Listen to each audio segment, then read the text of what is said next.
Nagsimula ang pelikula sa isang hog supplier na nagmamaneho papasok sa quarantine zone. Mabilis na pinalibutan ang kanyang truck ng mga volunteers na agad itong sinimulang wisikan ng disinfectant. Nang tanungin ng supplier kung ano ang nangyayari, casual lang na sinabi ng isa sa mga volunteer na may panibago na namang leak sa Biotech District. Pero tiniyak nila na hindi naman daw ito seryoso. Gayunpaman, nainas ang driver dahil sa tuwing may leak, nasisira ang biglang tumunog ang kanyang cellphone. Habang inaabot niya ito, may nabangga siyang matigas na bagay. Agad siyang bumaba at nakita niyang aksidente niyang napatay ang isang osa. Matapos tiyaking walang sira ang bumper ng kanyang truck, dali-dali siyang umalis sa lugar. Ilang sandali matapos siyang makaalis, muling gumalaw ang osa at bigla itong nabuhay. Ngunit may kakaiba at nakakatakot sa mga mata nito. Lumipat ang eksena kay fund manager na si Sok-woo habang nakikipag-usap sa kanyang client tungkol sa stocks at investment strategies. Habang nagbabasa siya ng news site, nakita niya ang balita tungkol sa misteryosong pagkamatay ng mga isda sa isang reservoir. Agad niyang tinawagan ang kanyang assistant na si Kim at inutusan itong ibenta lahat ng shares nila sa isang chemical company. Nag-aalala si Kim at sinabing maaari itong magdulot ng malaking pagkalugi sa market, pero mahigpit na iniutos ni Sok-woo na sundin siya ng walang tanong. Sa parking lot ng apartment, nakipagtalo si Sok-woo sa kanyang dating asawa tungkol sa custody ng anak nilang si Suan. Iginiit ng babae na hindi nito kayang alagaan ang kanilang anak dahil palagi itong abala sa trabaho. Gusto rin nitong isama si Suan sa birthday celebration nito. Dahil sa kanyang schedule, nag-atubili si Sok-woo na mangangako bago tuluyang tapusin ang tawag. Pag-uwi niya sa bahay kung saan kasama niya ang kanyang ina at anak, pumasok siya sa kwarto ni Suan at nadatnan itong lihim na nakikipag-usap sa kanyang ina sa telepono. Sinasabi ni Suan na gusto talaga niyang makasama ang kanyang mommy sa kanyang birthday. Agad nitong ibinaba ang tawag nang buksan ni Sok-woo ang ilaw. Mahinahon niyang sinabi kay Suan na busy siya bukas, pero pinangakoan niyang dadalhin niya ito sa Busan sa susunod na linggo. Gayunpaman, nanatiling malungkot ang bata. Para pasayahin siya, ibinigay ni Sok-woo ang birthday gift nito. Ngunit agad niyang napagtanto na pareho pala ito ng regalong ibinigay niya noong nakaraang taon. Kahit ganoon, sinabi ni Suan na ang pinakamagandang regalo para sa kanya ay ang makapunta siya sa kanyang ina kinabukasan. Habang nagpapalit ng damit si Sok-woo, kinausap siya ng kanyang ina at sinabing dapat niyang ayusin ang relasyon nila ng kanyang asawa alang-alang sa kaligayahan ni Suan. Bago ito umalis, nag-iwan ito ng recording at pinaalala kay Sok-woo na nasaktan niya si Suan nang hindi siya nakapunta sa school recital nito. Pinanood ni Sok-woo ang recording at nakita niyang sobrang lungkot ni Suan habang nasa entablado. Dahil sa sobrang sama ng loob, nakalimutan pa nito ang linya ng kanyang tula. Doon niya napagtanto kung gaano naapektuhan ang kanyang anak. Dahil dito, nagdesisyon siyang dalhin si Suan sa Busan kinabukasan. Maagang-maaga silang bumiyahe papunta sa Busan. Habang nasa daan, napag-usapan nila ang naging performance ni Suan sa recital. Nagbigay si Sok-woo ng aral tungkol sa pagtatrabaho ng may passion kahit gaano kahirap ang mga hamon sa buhay. Habang abala sila sa pag-uusap, muntik na silang mabangga ng isang truck. Pagkatapos nilang huminto, sunod-sunod na dumaan ang convoy ng mga fire truck at nakita nila ang isang gusali na nilalamon ng napakalaking apoy. Hindi nagtagal, dumating sina Sok-woo at Suan sa istasyon at agad sumakay sa tren. Habang may announcement na pinapaupo na ang lahat ng pasahero, nagtungo ang operator sa cabin habang sinisiguro naman ng mga attendants at station staff na handa na ang lahat para sa biyahe. Samantala, pinapasigla ng baseball captain ang kanyang team nang biglang dumating ang kanilang cheerleader. Excited na excited ang lahat at gustong makatabi siya, pero si Yang-guk lang ang pinili nito. Habang nangyayari iyon, sinabi naman ni Sok-woo kay Kim na babalik siya bago magtanghalian. Samantala, ibinigay ni elder sister In-hil ang kanyang itlog kay Jong-hil. Sa isang bahagi ng istasyon, may napansing kakaibang tala, nagsumbong si Yang sa isang attendant tungkol sa kakaibang pulubi na matagal nang nakakulong sa banyo. Dahil dito, naging mausisa si Suan at gusto niyang makita kung ano ang nangyayari. Mukhang kakaiba ang pulubi at wala rin itong tiket. Pinipilit ng attendant na palabasin ito, pero paulit-ulit lang nitong sinasabi na mamamatay silang lahat. Hindi pinansin ni Yang ang babala at iminungkahi niyang ibaba na lang ito sa susunod na istasyon. Ngunit sinabi ni Suan na dapat pa rin silang magpakita ng kabaitan.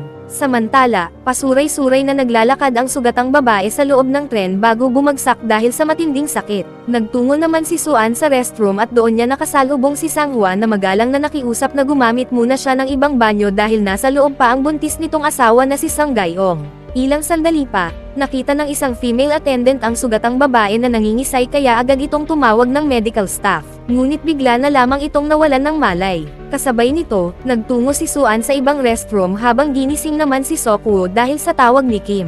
Doon niya napansing nawawala si Suan sa kanyang upuan. Ipinaalam ni Kim na magulo na ang buong bansa dahil sa misteryosong riots na kumakalat kung saan-saan. Matapos ibaba ang tawag, dali-daling hinanap ni Sok-woo ang kanyang anak habang kinakabahang pinapanood ng mga pasahero ang nakakagulat na balita sa telebisyon. Biglang nakipag-ugnayan ang female attendant sa chief attendant, pero sa sobrang gulat niya, tumayo muli ang sugatang babae. Tuluyan na pala itong naging zombie at handa nang umatake. Agad lumapit ang chief attendant para tumulong, ngunit mabilis siyang dinaig ng babae bago ito sumugod papunta sa sasakyan ng baseball team. Walang awang kinagat ng zombie ang attendant dahilan para mataranta ang lahat ng pasahero. Pagkatapos nito, nagsimula itong umatake sa iba pang mga estudyante at mabilis na nagkagulo ang buong sasakyan. Lalong lumala ang sitwasyon ng maging zombie rin ang attendant at makahawa pa ng iba. Nang marinig ni Suan ang kaguluhan, agad siyang lumabas. Kasabay nito, nasaksihan ni Sok-woo kung paano walang awang nilalapan ng female attendant ang chief attendant. Sa loob lang ng ilang segundo, naging zombie rin ito at ibinaling agad ang tingin kay Sok-woo. Sakto namang dumating si Suan kaya mabilis siyang hinablot ni Sok-woo at tumakbo sila palayo habang dagsa ng dagsa ang napakaraming zombie sa loob ng tren at walang tigil silang hinahabol. Dahil sa lumalalang kaguluhan, sinabi ni Sang-hwa kay Sang Gae-ong na magmadali na sila. Ngunit paglabas nila, bumungad agad ang nakakakilabot na eksena ng isang zombie na walang awang nilalapa ang isang babae. Agad sumugod si Sang-hwa para iligtas ito, pero biglang siya naman ang binalingan ng zombie. Kaya pinaupo muna siya nito habang sinusubukan niyang tumawag. Samantala, pinaupo ni In-hil si Jong-hil at siya na lamang ang tumayo. Nang mapansin ito ni Suan, magalang niyang inalok ang kanyang upuan kay In-hil. Napansin ito ni Sok-woo at dahil galit pa rin siya sa nangyari sa gate, mahigpit niyang sinabi kay Suan na mali ang pagbibigay nito ng kanyang upuan. Ipinaalala niya na sa ganitong sitwasyon, kailangan nilang maging makasarili at unahin ang sarili nilang kaligtasan. Ilang sandali pa, inanunsyo ng operator na hihinto ang tren sa Daejeon kung saan nakadeploy ang militar para masigurong ligtas na makakauwi ang lahat. Ngunit, narinig ni Sang Gae-ong siyang habang may kausap sa telepono tungkol sa mga ligtas na syudad at nalaman niyang hindi kabilang ang Daejeon sa mga iyon. Samantala, inutusan ni Sok-woo si Suan na manatili sa kanyang kinauupuan bago siya pumunta sa kabilang sasakyan para tumawag. Habang wala siya, tinanong ni Sang-hwa si Suan tungkol sa kanyang ama. Nang malaman nitong fund manager si Sok-woo, natawa siya at sinabing parang bloodsucker ang trabaho nito kaya hindi nakakapagtakang sobrang makasarili niya. Tiningnan siya ng masama ni Sang Gae-ong, ngunit tahimik na umayon si Suan at sinabing ganoon din ang sinasabi ng ibang tao tungkol sa kanyang ama. Para pasayahin ang bata, inalok siya ni Sang Gae-ong ng candy at ipinakilala ang kanyang sanggol. Pabirong tinawag nitong irresponsible father si Sang-hwa dahil hanggang ngayon ay wala pa rin silang napipiling pangalan para sa kanilang baby. Agad namang napangiti si Suan nang maramdaman niya ang pagsipa ng sanggol sa tiyan ni Sang Gae-ong. Samantala, humingi ng tulong si Sok-woo sa isang makapangyarihang client. Binalaan siya ng lalaki na kontrolado na ng militar ang Daejeon at lahat ng pasahero ay ilalagay sa quarantine pagdating nila roon. Bilang kapalit ng tulong, pinangakoan ni Sok-woo ng exclusive lifetime market tips para makatakas sila. Pumayag naman ang client at pinayuhan siyang iwasan ang main exit at dumaan sa East Gate. Habang papaalis na si Sok-woo, napansin niya ang pulubi na nagtatago sa likod ng upuan. Hindi nagtagal, dumating na ang tren sa Daejeon Station ngunit nakakakilabot ang katahimikan doon dahil wala ni isang sundalo ang makikita para tumulong sa kanila. Pagkabukas ng pinto ng tren, buong tapang na unang bumaba siyang dahan-dahan ding bumaba ang natitirang mga miyembro ng baseball team mula sa kabilang sasakyan. Habang tinitingnan ng train operator at isang attendant ang mga sasakyan na puno ng zombies, sinabi niyang naihiwalay na nila ang mga infected na sasakyan at dumiretso na agad sa busan. Nag-alangan ang operator dahil sumusunod lamang siya sa utos ng control center, ngunit iginiit niyang na may inside information siya na tuluyan ng naka-quarantine ang Daejeon at ang Busan na lamang ang natitirang ligtas na lugar. Nang makitang wala talagang militar sa istasyon, pumayag ang operator sa plano ngunit tumanggi siyang iwan ang ibang pasahero kahit tutol na tutol siyang. Samantala, naglakad ang mga pasahero sa tahimik at desolate na istasyon papunta sa main square. Dahil sa pagiging makasarili, lihim na pinangunahan ni Sok-woo si Suan papunta sa restricted East Square. Habang nagdududa si Suan kung tama ba ang dinadaanan nila, napansin nilang sumusunod pala ang pulubi at gustong sumama sa kanila. Ibinunyag nito na narinig niya ang tawag ni Sok-woo at alam niyang ang rutang iyon lang ang tanging pag-asa nilang mabuhay habang ang ibang pasahero ay haharap sa quarantine. Iginiit ni Suan na dapat nilang tulungan ang ibang pasahero, ngunit pinigilan siya ni Sok-woo at sinabing kailangan nilang unahin ang sarili nilang kaligtasan. Tinawag siyang makasarili ni Suan at sinabing iyon din ang dahilan kung bakit siya iniwan ng kanyang asawa. Habang papalapit ang mga pasahero sa main square, nagsimula ng magduda si Sanghua dahil sa kakaibang katahimikan ng buong istasyon. Biglang may napansing military officer ang pulubi kaya agad itong tumakbo papunta rito. Sinabihan naman ni Sokuo si Suan na manatili sa likuran bago siya mabilis na sumunod sa pulubi. Pagdating ng mga pasahero sa exit, laking gulat nila nang matuklas ang lahat ng sundalo ay naging zombies na rin. Agad na nagkagulo habang isa-isang sinusugod at pinapatay ng napakalaking horde ang mga tao. Sa gitna ng kaguluhan, habang nasasaksihan ang nakakatakot na eksena sa kanyang harapan. Agad siyang tinulungan ni Sokuo na makabawi sa takot at ginabayan pasulong hanggang sa sabay silang makasakay sa tren. Habang papalapit si Sanghua sa tren, ngunit bago niya ito maabot, isa-isa muna niyang hinarap ang humahabol na horde ng zombies. Sa huling segundo, matagumpay niyang nahawakan ang kamay ni Sokuo at mabilis na nahila ang sarili papasok ng tren. Maya-maya, nakatanggap ng update ang train operator mula sa control center na ligtas na raw ang Busan dahil tuluyan ng nasiguro ng militar ang buong syudad.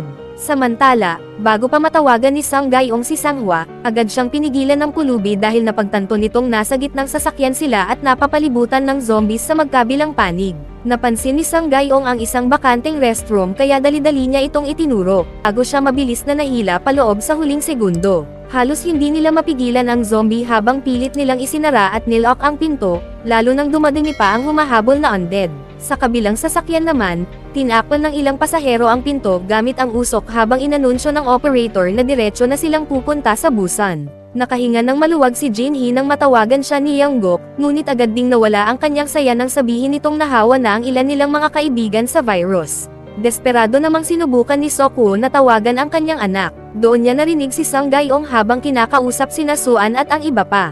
Tarantang ipinaliwanag ni Suan at Sang Gayong na nakakulong sila sa restroom ng car number 13 habang nagkakagulo ang mga zombie sa labas. Dahil dito, matinding determinasyon ang bomb alot kay Sokuo upang iligtas sila. Ngunit dahil nasa car number 9 pa sila, nahirapan silang mag-isip kung paano makakarating sa kanila at makakabalik ng buhay. Nang sabihin ni Yanggok na ligtas pa ang kanyang kaibigan at iba pang pasahero sa car number 15, agad silang gumawa ng plano.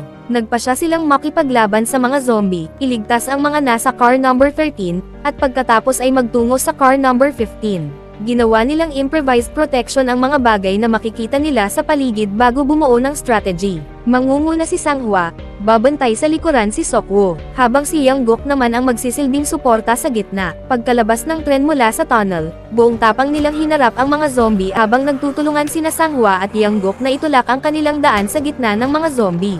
Matapos ang matinding laban, bilang sasakyan. Ngunit nang humakbang pasulong si Yanggok, bigla siyang natigilan nang makita ang kanyang mga infected na kaibigan. Dahil sa sobrang takot at lungkot, hindi siya makagalaw. Dahil dito, agad siyang tinulak ni Sanghua palayo bago ito sumabak sa mabangis na pakikipaglaban. Agad siyang kumuha ng baseball bat at muling sumabak sa laban. Samantala, nanatiling nakatayo si Yanggok, hindi makagalaw at walang lakas ng loob na lumaban habang desperadong nakikipagbuno sina Sokuo at Sanghua laban sa walang tigil na mga zombie. Habang naghahanda si Yanggok na tuluyang sumabak sa laban, biglang pumasok ang tren sa isang tunnel. Dahil sa biglaang dilim, nalito at nawalan ng direksyon ang mga zombie. Napunta ang kanilang atensyon sa mga nahuhulog na bola sa paligid. Mabilis itong napansin ni Sokuo kaya matalinong ipinukpok niya ang baseball bat upang lumikha ng malakas na tunog, at nagkaroon sila ng perpektong pagkakataon para makatakas. Naghintay si Sanghua malapit sa pinto at nang makalabas ang tren mula sa tunnel, muntik na naman silang maabutan ng mga zombie na muling umatake. Matapos makapagpahinga ng sandali, sinubukan nilang intindihin kung ano talaga ang nangyayari. Napansin ni Sokuo na puno ng zombies ang susunod na sasakyan kaya agad siyang nakaisip ng plano. Mabilis niyang kinuha ang cellphone ni Sanghua at naghintay sila sa susunod na tunnel. Pagbalot ng dilim sa tren, tahimik silang pumasok sa kabilang sasakyan at nagtago sa ilalim ng mga upuan. Pagkatapos noon, dahan-dahang ini-slide ni Sokuo ang cellphone ni Sanghua sa kabilang direksyon at tinawagan ito. Nang tumunog ang cellphone, sabay-sabay na sumugod ang mga zombie papunta sa pinanggagalingan ng tunog dahilan para makatawid ng ligtas ang grupo at makarating sa restroom. Labis ang saya nilang muling magkita ng kanilang mga mahal sa buhay at makitang ligtas pa ang bawat isa. Nakahanap naman si Yanggok ng bakanteng restroom at mabilis silang tatlong pumasok bago pa muling makalabas ang tren sa tunnel. Habang nag-uusap sila, sinabi ni Sang-hwa kay Sok-woo na dapat itong magpasalamat at humingi ng tawad dahil ligtas si Suan dahil sa kanya at sa kanyang asawa. Ngunit hindi ito pinansin ni Sok-woo at sa halip ay sinabi niyang darating ang susunod na tunnel sa loob ng 2 minuto. Samantala, nag-text si Young-guk kay Jin-hee at sinabing papunta na sila sa pinto ngunit may isang zombie na naipit sa pagitan ng siwang dahilan para piliting itulak ito ni Sang-hwa gamit ang lahat ng kanyang lakas. Tumunog ang cellphone nito ngunit nabunyag na nakalock pala ang pinto mula sa loob dahil kinayang at sa iba pang pasahero.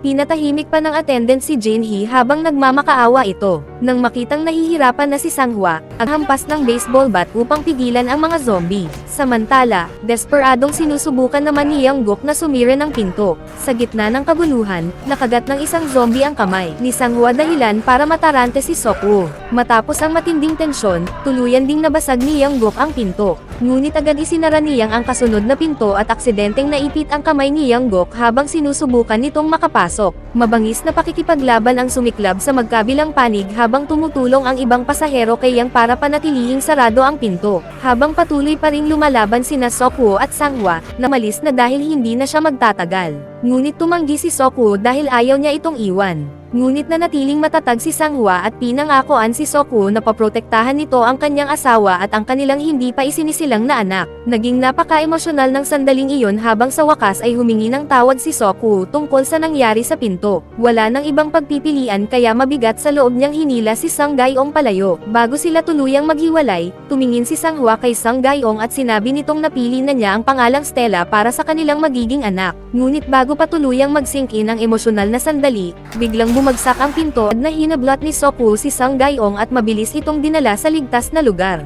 Upang pigilan ang mga zombie na maabot sila. Kasabay nito, nakisama si Sok-woo sa iba habang desperado nilang sinusubukang buksan ang pinto. Kahit unti-unti nang nagtatransform si Sang-hwa, ginamit pa rin niya ang kanyang mga natitirang lakas upang harangin ang walang tigil na horde ng zombies hanggang sa tuluyan nang makapasok ang grupo sa sasakyan.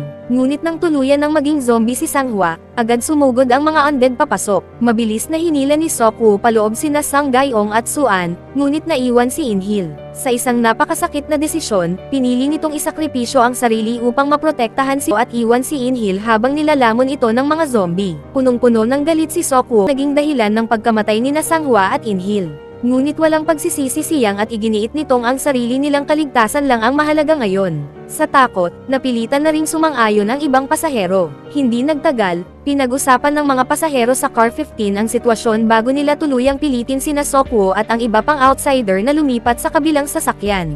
Ayaw nilang makipagsapalaran dahil naniniwala pa rin silang maaaring infected ang grupo. Para maiwasan ang mas malaking gulo, pumayag na lamang silang umalis. Naunang naglakad ang pulubi habang tumanggi naman si Jin-hee na manatili kasama ng mga taong makasarili kaya sumama siya kay Young-guk. Samantala, inaliw ni Sang Gae-ong si Suan at isinama ito habang tahimik na sumusunod si Sok-woo. Pagkapasok nila sa kabilang sasakyan, agad na nilock ng magkabilang grupo ang kanilang mga pinto gamit ang mga tela. Habang nalulunod sa matinding kalungkutan, nakatitig lamang si Jong-hil sa kanyang kapatid na ngayoy isa ng zombie. Sinisi niya ang kabaitan at pagiging mapagsakripisyo ni In-hil sa sinapit nito. Dahil sa nag-aapoy na galit laban sa mga makasariling pasahero, dahan daw ang lumapit si Jong-hil sa kanila at walang inaasahang bigla niyang binuksan ang pinto.